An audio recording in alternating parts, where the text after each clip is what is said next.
abusiafo medinchia efi oboade nyankopon basaya dom ono obosoro asase ne de wo mu ni hina eye ne de no mede enchia efiri ne nchen ema mu nyina michia mu nyina ewo oboade onyankopon ne di mu se sabre me bepie ewo mo enchen a ese me da me hu edi de kire amansan mo bia hu me be kura me fia meba ene adeko a esi yeni so a ama yedi ebepie mo nchen ewo sabre edi kan ese me bo me din e kire ama we mu se onimpe bia ni ade bia ewo asase wo yesu no ewo din sanse oboade e de tumi e de ma Adam se ontoto enwoma nyina din ade bia oboade abo bia no oma de sa tumi ne de ma Adam se ontoto din a men so a menu ekese meka ho bi edi kan midin de Dr. Isaac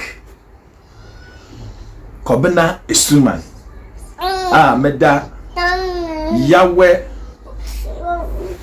Teachings and Spiritual Center.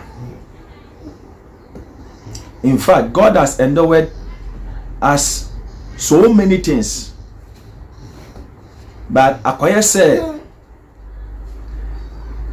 we are ignorant. Na say yempese yedi yeni ebaba de oboade aboso eno ena onyankopon esiesie mi na weyi nyoma egu akwan mu a sesia no nso obedumie a yebetumi ahye sanche kire weyi ase se de ebeya enimpa ebetumi ehu dia oboade aye enye enyoma yetumi yede ya ebebuwa ye. So first of all, we teach about nature. When we talk about nature, it includes everything.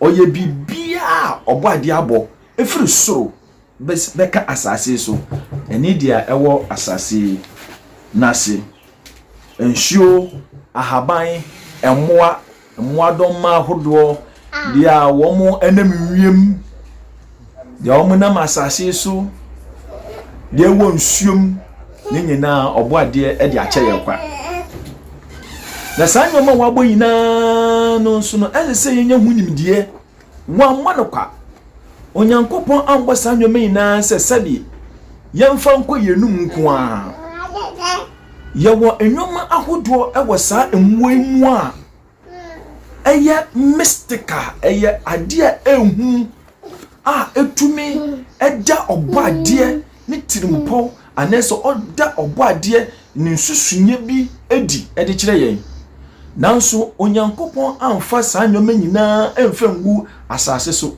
just to be seen by men or the sanyoma nyina eyehu nyina ehinta na bodie mu sawo pe good enda asase we neni eshefom. And you know, we will get time to talk about nature and everything that concerns about nature. So, I am the founder and the leader of Yahweh Teaching and Spiritual Center. We hear so many sickness. Yet sure say yare ahuru bebre, including the 4 elements.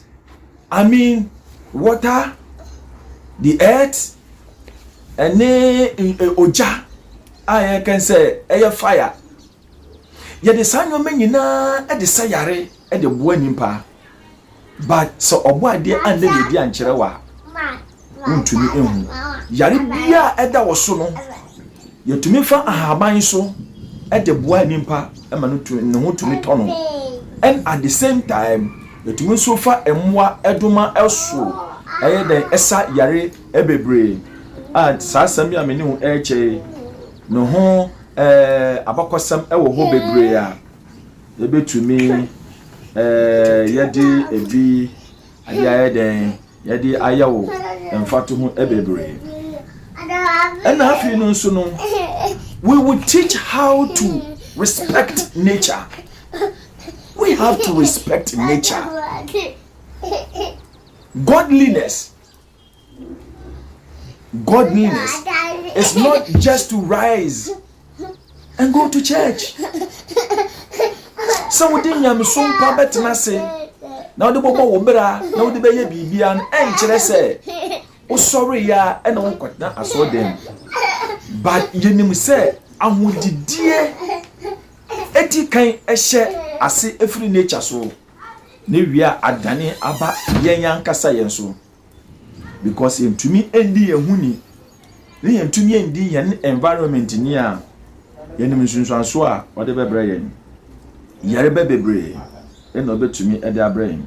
So we will teach how to respect nature, how to go about nature, and how to work with nature, so that nature will give us whatever that God has given unto it. See, yabakasa for sa enyomen na very deep, very deep. We are prepared. We are very much prepared. And yedi aba wakwemo. And I will entreat unto everybody under the sound of my voice to subscribe, so that at my next video or at my next teachings you will be able to get the deep teachings that will come on your way. I'm very much happy. Many jepa say meba wa kwemu ebiem obo ade nyankopon enka ye ho no nhira ye no ndum ye nyansa enti ase mi hunmu a ye de bete nsama ye de bawo nchen obetumi de ate ase na afi no ye hu dia edidi so. May God bless you. Shalom.